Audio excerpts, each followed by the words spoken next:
First, this myth that Black people or people of African descent cannot get coronavirus. I have no idea where this notion originated from. There is nothing inherent about us as Black people, Afro Caribbean people, people of African descent, melanated people, like whatever, however we identify ourselves. There's nothing inherent about us that prevents us from getting this infection. And I know of multiple friends, acquaintances, and colleagues who are Black people who have family members who have succumbed to this infection or are critically ill as a result of it. So we are not immune.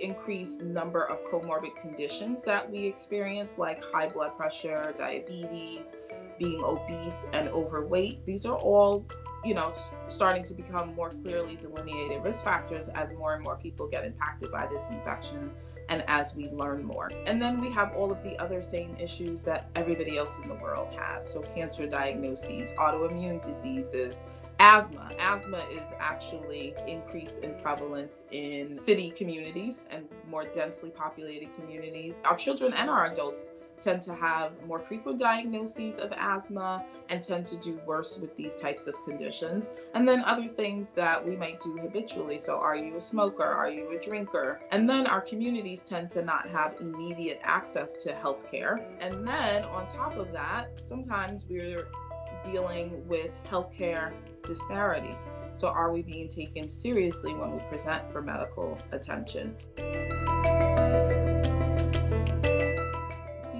Is always putting out information. The World Health Organization is putting out daily updates. You can tune into these very readily on their social media platforms. They have done a great job of communicating the information that we need to know in lay terms that people can understand, and they're giving a global report. And then you can tune into your city and state, either local health departments or governing bodies who are giving updates online as well.